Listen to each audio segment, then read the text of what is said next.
tell me about where efforts stand right now as far as getting Americans safely out of the Middle East. So since this began, we've seen over 36,000 Americans be able to return home to the United States from the Middle East. We've also seen our 24/7 task force assist over 23,000 Americans abroad that are looking to depart the region. We've seen nearly or approximately 24 charter flights leave the region over the last few days. We have surged resources to the region in order to connect Americans with specific travel options.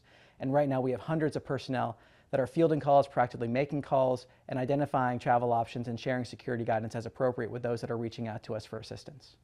Do you know, are these people that were there on vacation? Are they citizens that were living over there? Do we have any idea kind of the breakdown of who these Americans are that were found themselves over in the Middle East when this conflict broke out? Well, it's really a case-by-case basis. There are some cases of tourism, some cases of students, for example. Of course, there are business opportunities over there as well. There are some dual citizens, so it really is a case-by-case basis.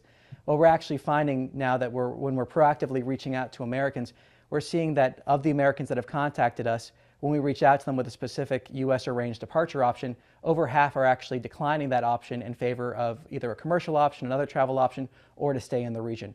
We're continuing to identify specific travel options and security guidance as appropriate for Americans that are reaching out for assistance. That's why calling +1 202 501 4444 is so important. That's why registering at step.state.gov is so important, so you can get those security alerts for your specific country, where you are, and also keeping an eye on what the embassy is putting out as well, which is updating their security guidance for Americans in their country or region throughout the day. When you said the options that the government's provided, help me understand what that looks like. If these aren't commercial flights, are these military planes? Are these State Department planes? Um, what exactly is that?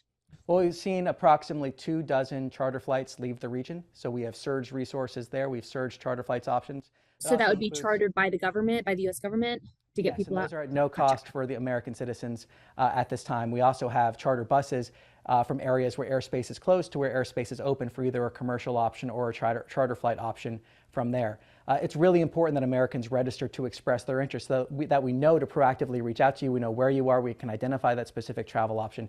But when I say government arranged travel options, talking about those charter flight options, when we reach out to Americans that have contacted us, currently over half of Americans are turning down those government arranged travel options in favor of a commercial option, another travel option, or to stay in the region.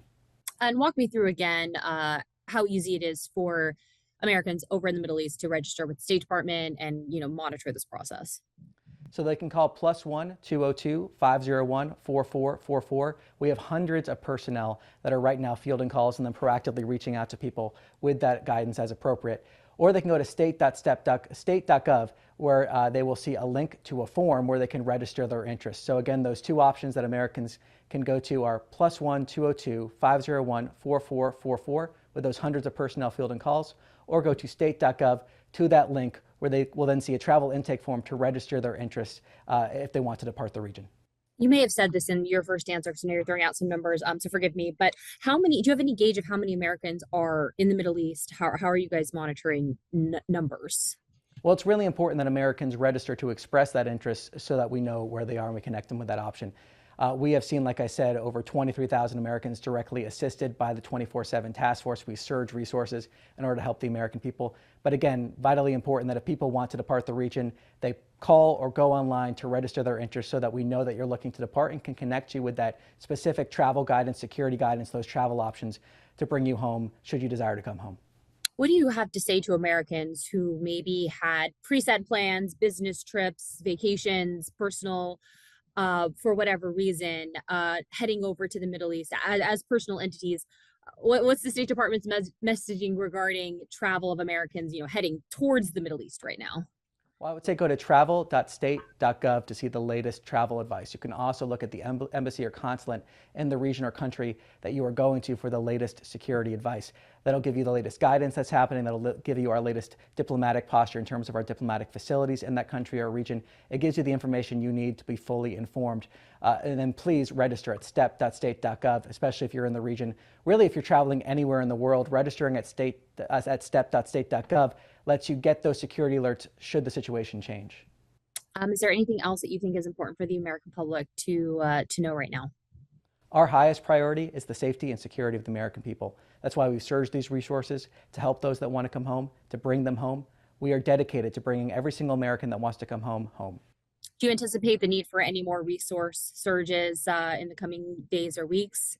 Well, we have surged those resources. We're seeing charter flights underway. We're continuing to have that call center, hundreds of personnel. I actually came from one of the task force rooms just recently and can speak to the experienced personnel that are right now identifying those specific travel options with specific individuals, getting them the exact information they need to depart the region should they desire to do so.